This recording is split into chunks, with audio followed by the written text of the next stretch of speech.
Welcome to your favorite YouTube channel, Cartoonist Kayfabe. My name's Ed Piskor. I'm Jim Rugg. Got a good one for you today, but first we got to know that this is a daily YouTube channel where we uncover lots of the goods, and we might have talked about your favorite comics. Hit the search box on the front page of the Kayfabe YouTube channel, search for your favorite titles, and check out those episodes. We are partially brought to you by the Patreon, and the King Kayfabers on the Patreon get access to all of the comics that we talk about much earlier than Gen Pop, because they're hanging out with us in this live stream recording session as we construct these episodes, but they also get all the produced episodes before anybody else, sometimes well in advance, which gives them that opportunity to buy early.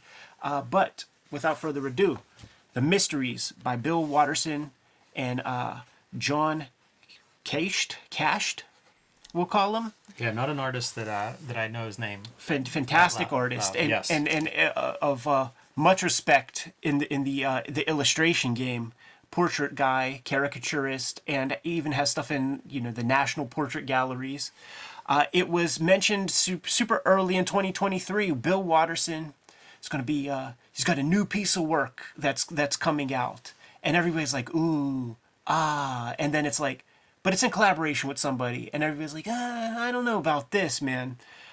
These dudes, the tandem is fantastic, and through Andrews McNeil Publications, they put out a video with Watterson talking. You get to hear the man's voice, and it's about the collaboration, and it's about what they did to make this book exist, and it was years of work. There was at least one whole year where everything they produced got completely scrapped in service of what we see before us here. The creators, Watterson and Kascht, they are oil and water when it comes to their aesthetic approaches. John's work is very literal and very detail oriented, and we'll call it high fidelity. We'll call it 4K approach. Getting all the details in there. And that's his contribution here. He did the sculpture, he built the models, he used cardboard to create the buildings. Watterson's approach, including all the language in this book, he allows the viewer or the reader to do some of the heavy lifting. He's being semi-oblique with things. He's allowing the words to conjure up suggestion inside the mind of the reader, and his approach to the mark making and the aesthetics it's mostly painterly. He's not doing any sculpture or anything, but he is pushing paint around and just creating a kind of a suggestion of what everything is. He's not doing drawing. He's been painting for the past 20 years, and we've seen some examples. We've done videos where we show some of his plein air paintings and his oils of landscapes. He's gone into abstraction, and the tandem is definitely something that is far different than the sum of the parts. And let's get into the package here. Cartoonist Kayfabe is brought to you by The Books That We Make. Out now. Hip Hop Family Tree Omnibus. Thank you guys so much for supporting it. And if you did not, we still have some copies available. There are 2 rounds of Red Room that are out there. Antisocial Network and Trigger Warnings. Crypto Killers, the third in the set, is coming out in 2024 in January. And X-Men Grand Design Trilogy trade paperback is coming to you in November. Another thing that's coming to you in November is the Street Angel Princess of Poverty collection that is the companion piece to Street Angel Deadliest Girl Alive. Jimmy's been self-publishing over the course of this past year, the BW Zine 1986 Zine and True Crime Funnies. And of course, Hulk Grand Design is out there on the stands, but not for long. Now that we are done paying the bills, back to the video. The Mysteries, a fable for adults, is how they're promoting it. Was there some imagery before? Yeah, check this out. Looking at this piece right here, I would say that maybe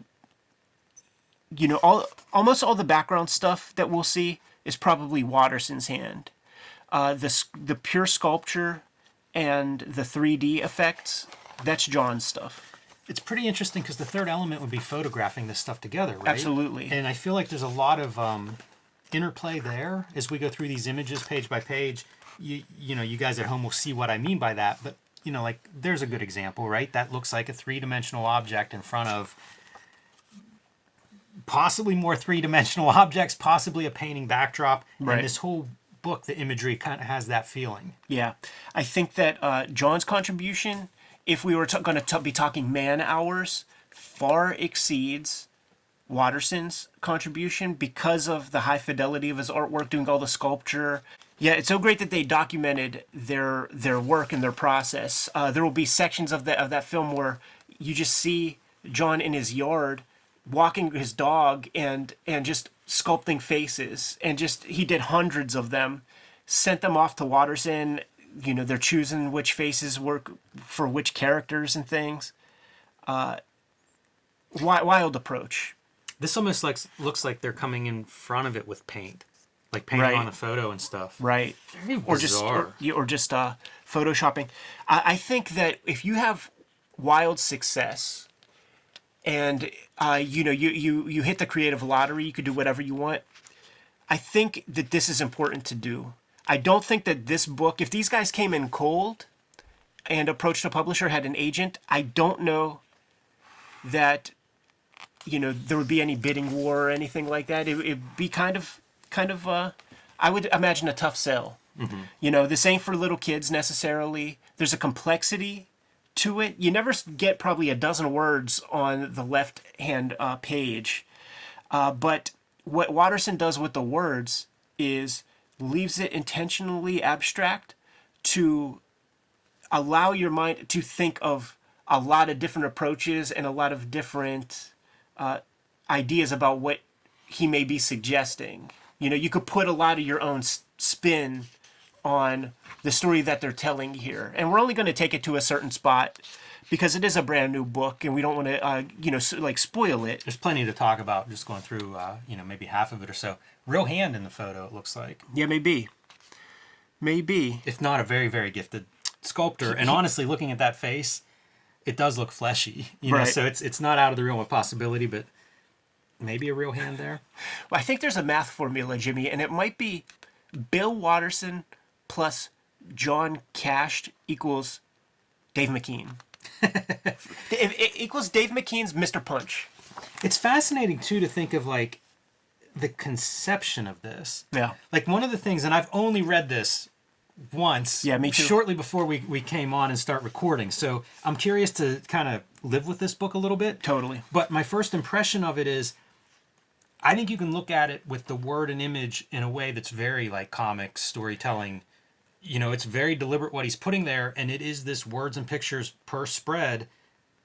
I think there's a lot of comics that we can take from that as comics, people that are building a panel or a page or a story. Absolutely. Like so help me, if I find a digital version of this around, what I'm going to do is take the words on the left, make a little caption up top, and I'm going to have a sequential set of images and see what that looks like as pages. That's really interesting. And if Watterson ever finds out, he'll hate you probably for doing that. That's okay.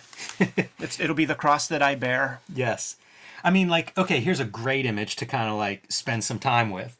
What the heck are we looking at here, man? Totally. Is John sculpting that complete figure, and then the images in the background, is that an image of figures that he sculpted that are then... Because I feel like there's a lot of depth going on with a lot Right. of these images, you know, Yeah. like where you're building a photo set and then maybe painting the backgrounds like matte paintings. Right. Or in this case, maybe doing another photo or something like... And the matte paintings will be Watterson by and large. Beyond just sculpting the figure, this dude is building these pieces. Like, you'll see him in this video just cutting up, you know, Rice Krispies boxes to get the cardboard to apply on top of the, you know, the underlying structures and things to make all this stuff work. And then it's almost like I sort of wonder if there are certain, like, if Kascht paints this, but does Watterson paint that? Because, like, this piece feels way more John Camp rather than Bill Watterson Camp. Like, maybe these little bits up here are Watterson. But, of course, all of the words come directly from Bill Watterson. And it's this idea of the mysteries. And it's the unknown, you know, these terrifying things of the unknown that really stultify the culture. Like everybody's in fear of them. It becomes a game of telephone where the more that you hear about them, the scarier they become. Yeah, it feels very much like nature, just any kind of unexplained phenomena that we experience. And I mean, honestly, most of this stuff that's going on around us we can't explain. Absolutely. Would fit this. And especially if you go pre certain technologies like electricity and things to ward off darkness, like there's a lot of ways that this could be interpreted. Absolutely. And technology, thoughts, meditations on technology are a very clear part of this. As we proceed, it'll be super clear. So it's almost like I remember seeing a documentary on, they were trying to figure out factual things that they could pull from the Bible, and one of the pieces with Jesus making a blind man see, they were talking about the placebo effect pre-medicine helped humans heal way faster than we're able to kind of on our own now, because of the limited thinking that we have, or like the need to medicate for the solution. They just were they weren't pumping, by being less nervous and just praying or whatever, they weren't secreting those stress chemicals that were keeping them sick, basically. So I think that there's like some versions of that where like these people of this era going to the bread lines and having their little chickens, like they don't know how good they have it, kind of thing. There's a little bit of that, a little old man on the lawn kind of chatter. Every day, and seeing the juxtaposition, but every day things happen for which there were no explanations, and then you see presumably a tombstone, a burial marker with the passage of time. Each image is very evocative, and when you take it along with the words, it's something to think about. You could read this book in 10 minutes, but when you really start to think about it and how the words play with the imagery, you got to sit with that for a while. Yeah, it's so hard to conceive how you do this story. Yeah. Because without the images, like it's almost like, okay, I've got an idea for a story, and you go to your collaborator and you tell them, and now it's like, let's start making images. But I don't, you're not doing a script where you're describing this, at least not in any way that looks like this. Right. So what the heck? Like, what a weird project. A little bit of Cabinet of Dr. Caligari. It's beautiful. Aesthetics. Like, many of these images are just fantastic and beautiful. I think this is a really great one, especially with the lighting and stuff being applied. You get a light source on this one that's pretty exciting. Do you think he really like put that thing on fire and had like a little fan blowing on it to get that, or is that some trickery? I can't say. It's sort of believable, but also not. Like certain parts where the flame is dying and it's like smoke, like that doesn't look like a real thing to me, but who knows, the mystery of this. But I also wonder, like with Watterson, the urge to make something like this, what does that speak to? Is this a guy who supremely talented? I just imagine his brain bursting with creativity and getting to the point where like it just has to come out. Right. Yeah, and the idea that it's a collaboration is an interesting piece. He snuck out of the woodwork a couple of times. Yes. He did a couple Pearls Before Swines that he didn't put his name on till years after. Didn't let people know. He did some stuff for Cul-de-sac when that fella became ill and everything. Like he came out for that. So he's definitely. What's cool is he's still, even though he hasn't made strips in a while, he comes out when the team needs him, which is pretty sweet. I do think that this is a large hand of Watterson right here. This painting piece, just looking at that monster guy. Pay attention to this king, because we're going to see him a couple of times, and he'll have different hands when we see him next. So that's a part of John's contribution is like, making these characters a little animated. Man, the hands are magic. Yeah. I can't believe, like, they make me revisit the head sculpts, and then it's just, like, even more impressive. Like, the closer you look, the more impressive these things are. I wonder how big they are in real life. Pretty small. Jeez. Pretty small. He's just modeling clay in his hand. Like, these things are about that big tops. It's really wild, because, I mean, they're cartoons, except they're 3D. Yeah, he's a caricaturist. And I don't think that he even does sculptor. Like there was something about those guys working together that they were pushing each other into different directions. And then like I look at this piece, Yeah. and the armor almost looks painted at times. Right. So again, are we like doing a photo and then coming back into the photo and playing with it? Right. That background is absolutely a Watterson piece. Yeah. The faces with the bulky noses and the caricatured faces, they feel very kind of ethnic, like ethno-Euro of, days of yore type faces. This is fascinating. And now this piece, I feel like it's 100% Watterson. Is it the? It's not a cover. I mean, it's possible that some of it is reused somewhere, or maybe it's even like shot and then painted on further or something. I think we see him building this image in that video that I speak of. See, there's the king again, and we see that knight again, and the hands are now different. Well, are they different? They might just be apart. Yeah, no, they're different because the knuckles here are way more bent. I'm not convinced that the hands are real are not like a human hand put in there. Yeah, like some they're kind of Photoshop so good. piece. Yeah. Yeah, it could be, man. And Why it would not? almost add to what we're seeing here because it feels like AI in a way where like I'm looking at this going like that background could be a photo that's out of focus. Right. Like the perspective is there and stuff. Like it's just very illusional what we're looking at. Right. We were in the video, man, you watch him building this wheel, and it's all just, cardboard and paint. And it's pretty astonishing to watch. Yeah, it's fascinating because that stuff looks like old wood. It does, yeah. He knows exactly what to do. Like when he's making the roof tiles of things. You don't see one clear roof in here, but like they show him building this roof and like all the work that goes into it, because like he builds it, but as you would tile a roof, it's this big and it's cardboard. But then he goes in with like a stylus of sorts and is just kicking up some of the tiles to make them seem weather beaten and water damaged. To speak to doing the roof that we don't see, I bet when he's making it, he doesn't know what this picture's going to end up being. So. Totally. See, it would be the roofs to this kind of stuff that you get to see. And I think this is like one of those great tandem pieces where the background is a Watterson painting, and then these 3D objects are Kascht's work.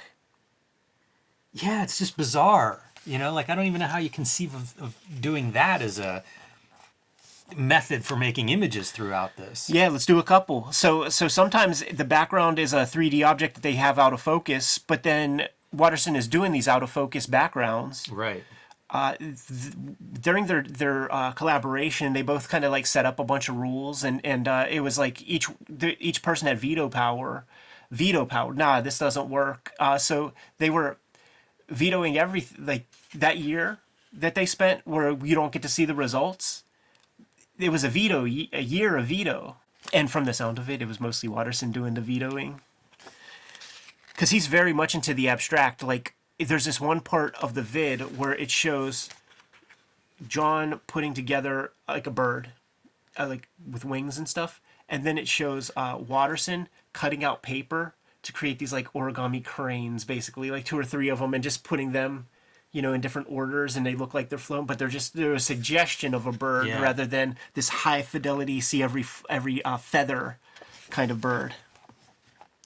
See, now this is the encroachment. This is the scientific age where we're starting to get into things. So there's this evolutionary thing that is taking place, and then we're getting post Gutenberg with these publications. I really like this, but he's got a little cigarette. Really, dude, that looks like a newsman from Central Casting. A news agent from Central Casting. The headlines, boring, yawn, so what? Like, just everybody apathetic. A tabloid with the king on it, and then you have your presumably a Watterson piece in the background. But you could see that from page 1 to now, technology is seizing the day. And then it jumps a couple centuries to, a gallery with a curator sitting there in a proper suit with a pretty awesome looking painting that I wonder if that's you see what's Spaceman Spiff type alien painted right there. Out of focus, both of those. Yeah. And then, so like maybe Watterson does all three paintings. Death Rides a Pale Horse. You know, I also wonder, like, what's the digital component of all this? Yeah, because that's the thing. Like, how do you get it all, to act as one? Is it as simple as taking a photo? We see those pieces where there's like several layers of depth and things, right, where, maybe there is a important Photoshop piece. I don't see any names for like technical stuff, so I think it's all probably John doing the final piece. Well, yeah, there's also no name for like photography either, so like Yeah, I think that's him. Somebody's doing some production So magic, like it's hard to tell how this stuff is. Reverse engineering this is really difficult. I mean, talk about magic. We'll stop on this piece, right? Let's talk about magic. I mean, did he create Ultraman, Godzilla like set that the cityscape exists in? But then you do see the Watterson contribution, and then you're putting together a toy model of an airplane, and then all these cars. Looks like a very complicated setup. You know what has to happen in about a year or maybe 6 months is you give us the book that's 300 pages of the making of the mysteries. Wouldn't that be amazing? I mean, it has to happen, especially when they tease the fact that they did a year's worth of work and they show some of that.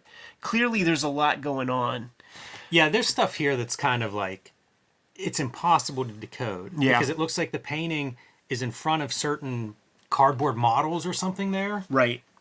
Maybe those things are collaged onto the painting surface and they're just flat 2D, but they are constructed for those buildings. Same with the cars. Yeah. Like these cars don't look like a part of the painting, but the seam is invisible. It is. And it could just even be Matchbox cars, Why not? Why not? So, guys, we started, at this place. And we've gone to this place with high technology and world travel and all of that. But we still got a lot of pages to go. And we're not going to take it there with you this round. Maybe in a year, maybe in 2 years, we could revisit this as a whole. Maybe this inspires a new genre of books because it's a bestseller. This thing is selling like hotcakes, and that's going to create the situation. Look what Raina did with young adult. Like it could easily we'll get a flooded market with these kind of adult picture books. We're going to have to revisit it in whole, but the book is brand new. Go scoop it up and check out, the back half of the story, because we're pretty much just halfway through. When you get to this is a big climactic piece. We're not thinking that you were going to be seeing airplanes and things. Yeah, they cover a lot of ground for a very spare book. Yeah, and it all has to do with like the technology proliferation and the speed of growth happens when they capture a mystery. So that could be, it's Prometheus, capturing fire, and then, you could cook meals and you could get better nutrition and then fucking rule the world. There's a lot of thoughts. I think at the end of the day, many of those thoughts are those old men on the lawn, like everything is changing and getting worse kind of thoughts. But why not, man? If Watterson, whatever he's selling, I'm buying. I want to see where his point of view is. You know what, man? I go a different way with that old man thought. Like in my mind, it really is this. The natural world is just far beyond whatever we think we can control or manipulate. Right. And at some point, like the balance is going to be restored. I'm going to I was talking about the birds. Yes. So like some of these shits are these cutout papers that Watterson did, and then like you see this right here, and then that's John's work where he's getting everything completely accurate and stuff. So you get to see these being constructed in that one video. And it looks like you made either at least 2 of them, or else this is maybe 2 photographs put together. Right. Because that face and head shape, very similar to this one. Maybe you made several, who knows? But also, like, it could be anything. It'd be very easy to digitally compose that together. Totally. Lots of ways you could make that. And in my mind's eye, I'm trying to recall the video. He might have just made a wing. So this might be some other bullshit, but I can't. Maybe he made the whole bird. It would make sense to make the whole bird, but in my mind, I'm just remembering seeing a big old wing. It's bizarre. Anyhow, this is a pretty incredible little piece of work. It's a piece of work that I don't think would have seen the light of day if you didn't have two heavy hitters on the chores. It is something that nobody asked to have made from their contribution. It was something that they wanted to do. It's 100% a piece of art. It was not done with a commercial sense. When you waste an entire year, and these guys could do whatever they want all day, every day, I'm sure they put in more than an 8-hour workday on this stuff. They took a big pay cut to put this together. So we got to rejoice in that. And I'm always up for creators who are set to push themselves into a weird direction, try something new, and you might create a whole new model. I go here because Bill Watterson created the newspaper comic strip Calvin and Hobbes. His work is on a long-term loan at the Ohio State University Billy Ireland Cartoon Art Library and Museum. I'll never forget the first time we stepped back into the archives, and from a distance, from 50 paces, you could tell where the Bill Watterson stuff is being warehoused, because in the old Billy Ireland, I don't exactly know how they do it now, but in the old facilities, it was like Clive Barker Cenobites, where the Bill Watterson stuff was. It was every strip, it's very famous for like not getting rid of too many of them. The market does not have too many Wattersons out there. So 10 years of strips, 365 per year, a lot of strips there. And it is bound literally in chains and padlocks, and several rounds of chains, and several rounds of padlocks, and it's like Mr. Miracle kind of escapo type shit. No doubt about it. Should note, though, if you haven't been to the Billy Ireland, there are Wattersons on permanent display there, too, so do go check that out. Yeah, absolutely. Absolutely, man. Super fun to go through. Big pleasure. Check out the book. You good to go, Jim? Yes. Kayfabers, like, follow, subscribe to the YouTube channel. Hit the bell so that we can notify you when new videos are available. We are a daily YouTube channel with more than 1,500 videos at your disposal. We might have talked about some of your favorites, so search for your favorite comics on the front page of the Kayfabe YouTube channel. Hit the magnifying glass, search for your favorites, check out those episodes. If we did not talk about your favorite comics, you have to let us know in the comments so that we can push your faves a little bit higher up on our to-read piles and make those episodes for you as soon as possible. The Patreon exists for the King Kayfabers to get all of the videos before anybody else does. It mitigates the kayfabe effect. The things that we talk about on this channel, things like the Escapo trade paperback, whatever, they become very expensive if you can even find them online at all. And it's always the King Kayfabers who get earliest dibs at those copies by getting the fully produced videos, plus the live stream recording sessions that we do while we produce the videos.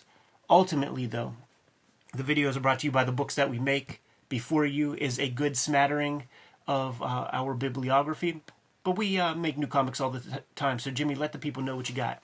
I've been self-publishing lately. I have True Crime Funnies, a collection of 3 short nonfiction stories.